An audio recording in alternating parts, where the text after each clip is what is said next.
You're listening to the Exhibitionist podcast, brought to you by inspiringexhibitors.com and Pro Extra, a wholly owned division of 12 Man Solutions Limited. Hi, and welcome to the 5th episode of the Exhibitionist, the podcast. Thank you so much for tuning in again, and we are delighted to have you with us. Very shortly, we'll be hearing from Jonny Ross of Fleek Marketing. And Jonny is a digital marketing and social media expert who will be giving us some fantastic tips and advice on how to make sure that your stand gets on the must-see list for visitors before they even hit the trade show floor.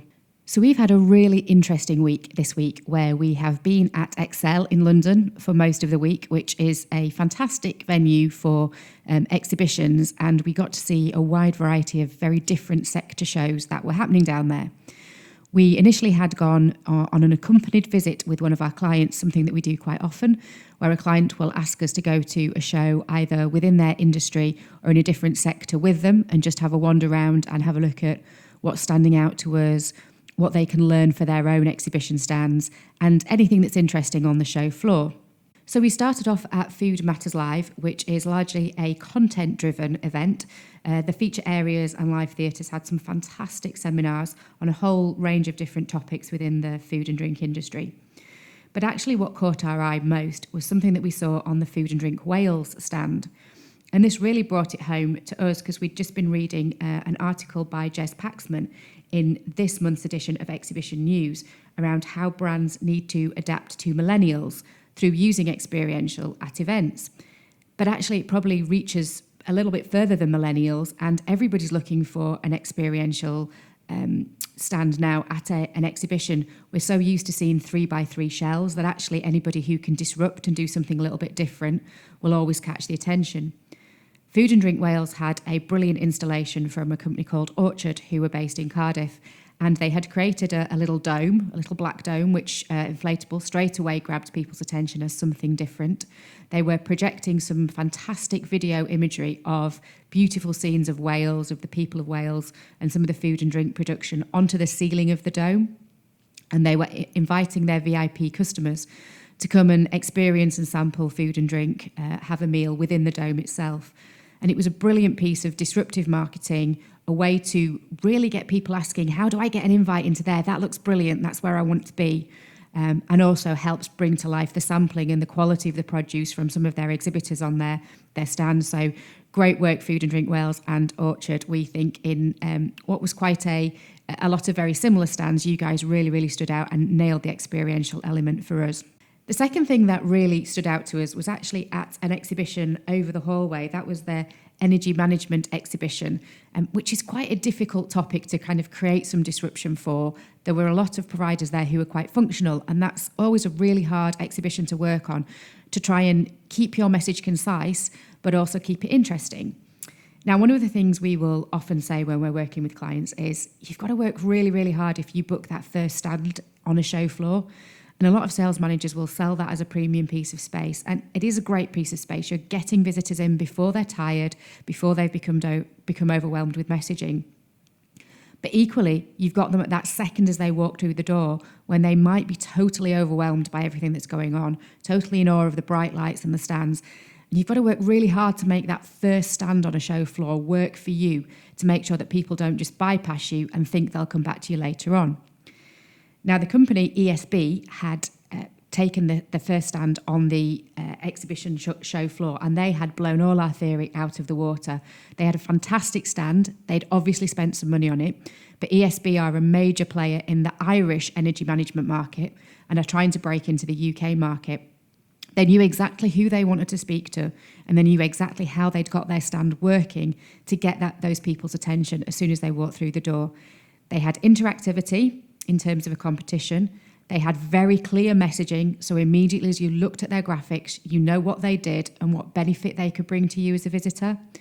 They had a really nice relaxed area for networking if they did meet somebody who they wanted to sit down and have a coffee with. Their staff were really engaged and were asking about your problems and your solutions and how we might help you with that.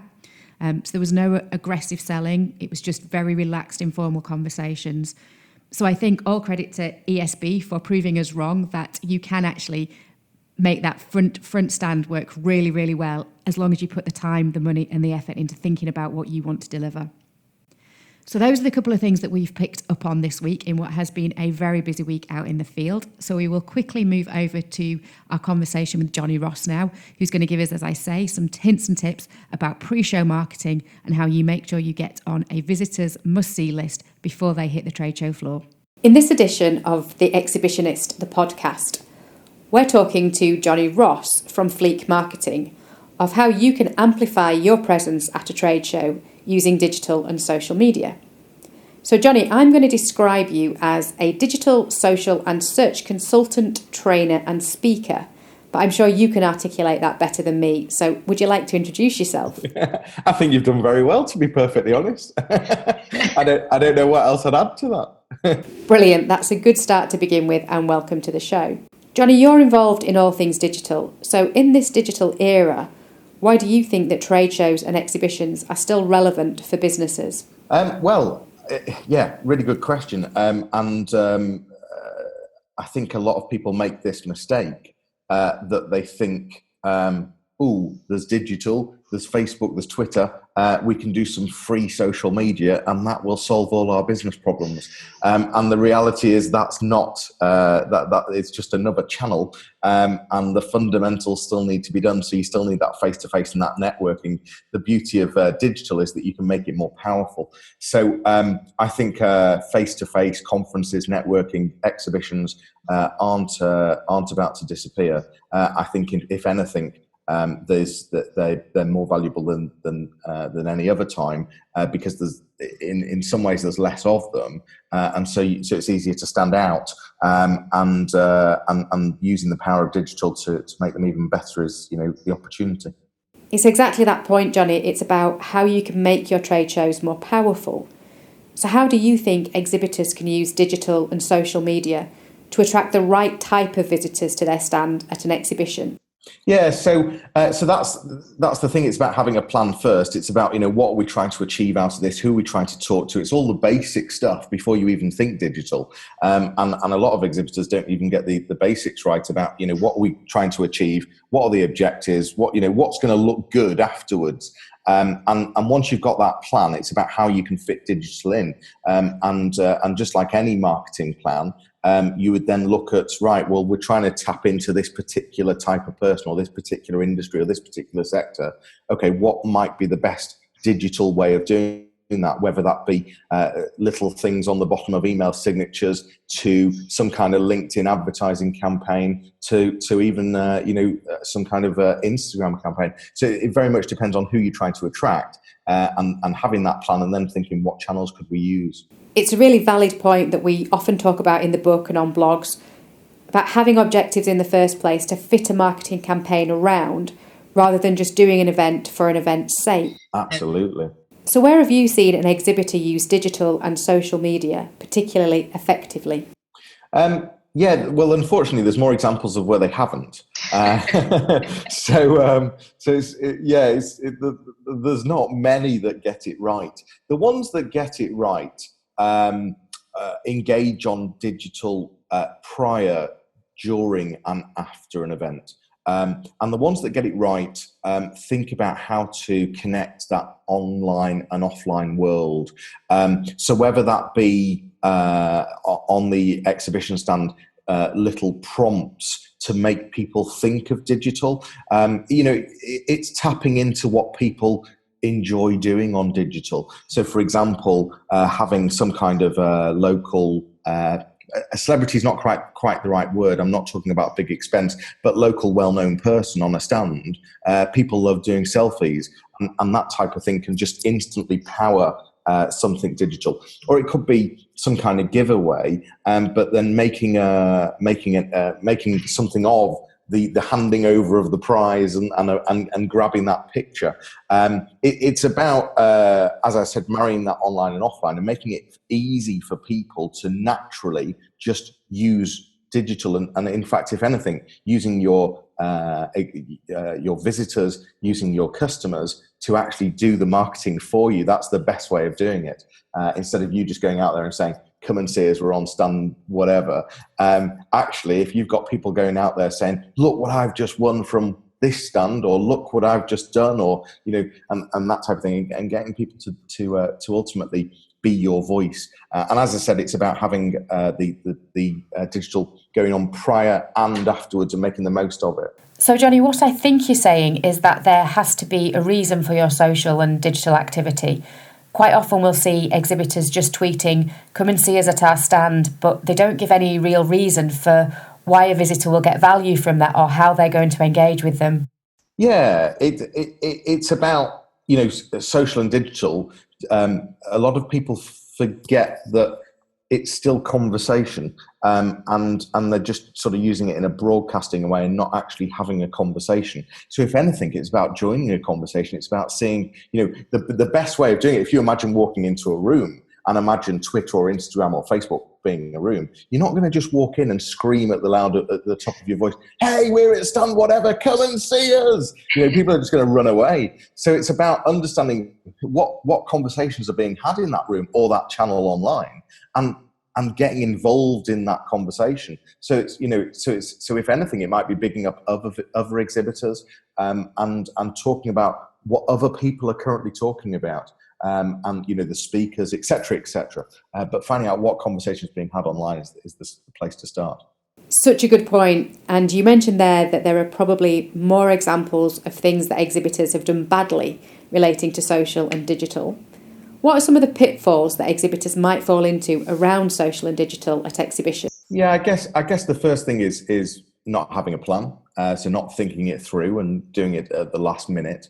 Some people just don't do it at all, which is, such a shame because there's such a massive opportunity.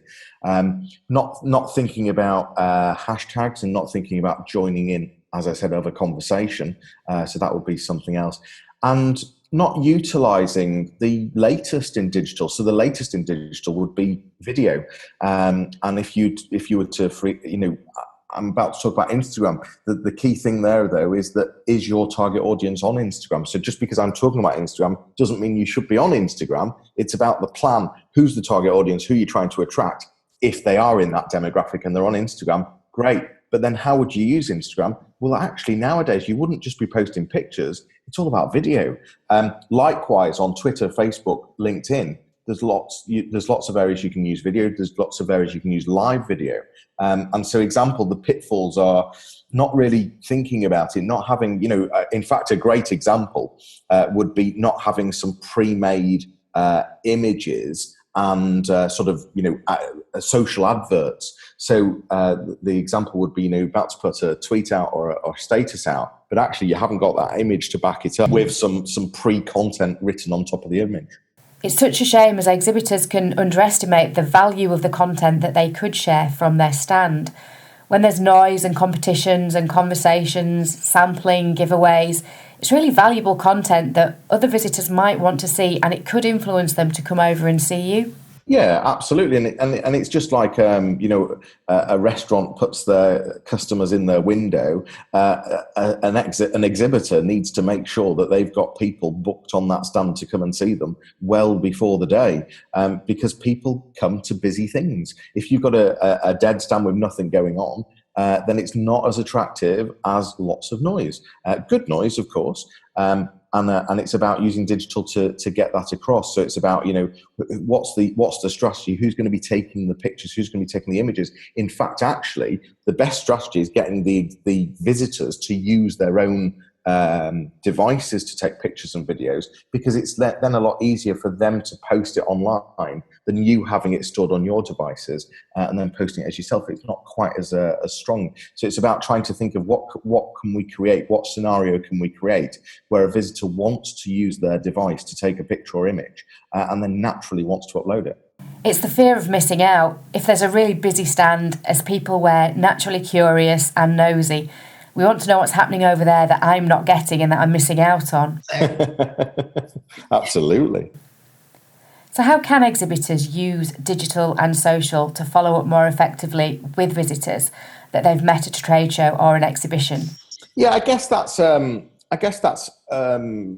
stepping into the traditional side of how you would keep in contact with someone. So, in a traditional way, you'd pick up the phone, you'd go out for coffee, you'd go for lunch. I'm not saying you wouldn't do any of that.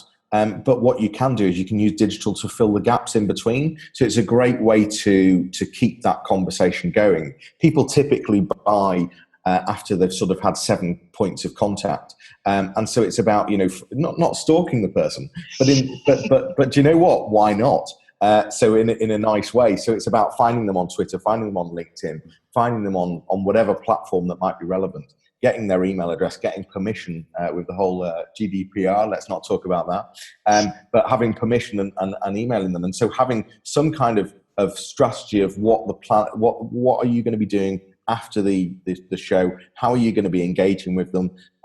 What different ways can you engage with them? How can you keep that conversation up? And in fact, if anything, how can you keep them seeing that you are the expert in your field? So what content plan have you got afterwards, and what's your strategy on them seeing that content? It's a lot of the things that we have talked about with you before, Jonny. Although we've worked in events for quite a few years, I remember one of the pieces of advice that came courtesy of yourself just a few months ago, and that was to take a photograph of your stand when it's busy and include it in your follow-up emails. Visitors are unlikely to remember you. They'll have seen lots of exhibitors and had lots of conversations. So if you can send them a picture of your busy stand in your digital follow-up, whether that's an email or a tweet, it just helps jog their memory. So thanks for sharing that bit of advice, and definitely one we pass on to our clients. You've reminded me of that comment, and it is add the picture in an email campaign afterwards. Remind them of what they saw. Definitely, really good. We work with quite a lot of SMEs and startup companies who are possibly thinking about their first event, and they would really like to use digital and social, but they quite often feel anxious about, are they going to break it? Are they going to do it wrong? Are they going to offend somebody?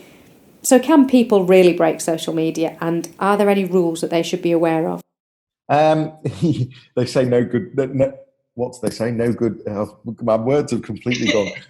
No good Publicity PR. is bad. That's the one. Thank you. No, yeah. Bad publicity is good PR. No, I can't remember the saying, but you've got it. Thank you. So can they break it? I don't think they can break it. Okay, so there are pitfalls. You can say the wrong thing. You can get yourself into deep water. It's about, acting as you would offline as well. So it's no different. You're online. That's the only difference. It's about, would you say that, the best thing is, would you say that to your grandma? That's the best piece of advice I would say. Would you say that to your grandma? And therefore, if you wouldn't, then it's probably not best to post that. And if you're unsure, check with a colleague. But on the flip side, some of the best digital marketing, some of the best online content can be controversial. Likewise, in the offline world, something controversial can make some big differences. There's lots of political examples of that. So I think it's about just being aware, just thinking twice. But there's nothing wrong with being a bit controversial. And I think it's a case of just having a go and seeing what works for you. Try a few different things, and if it's not working, try something else. Yeah, from a really basic level, it's about listening for a couple of weeks first. So it's about having, not waiting till the day and thinking, God, what are we going to do? But actually having that plan and thinking about it months before. And actually the best piece of advice from a really basic level, go and listen on a platform for a couple of weeks. See how people do talk online and how people engage. And from that, think of ideas of how you're going to get in that conversation. So, Jonny, thinking about the future, how do you see trade shows evolving over the next 3 to 5 years? And what role do you see digital and social playing in them? I think that people like change. So I think that for exhibitions to keep surviving well, they have to be continually changing, continually adapting, and if anything, marrying that online and offline world together to show exhibitors and, more importantly, visitors the value. I think how digital will play a part is tapping into things like live video, and tapping into making, it's that sort of scarcity type of marketing and campaign where you can see other people and doing something and you want to be there as well. So if anything, it's about the shows themselves using digital correctly prior as well, not just the exhibitors. I guess where do I see things going? Much more live video, much more video, much more. I think a lot of the secrets of success is about having great content at the show, and the better that content, the more people that want to come, and making sure that exhibitors, stamping out the type of exhibitors that just sit there on their laptop and don't look up, because that just doesn't help anyone. And so it could be a case, that actually what shows need to do is actually say, we haven't got room for you this year, and I guess that could be where things go.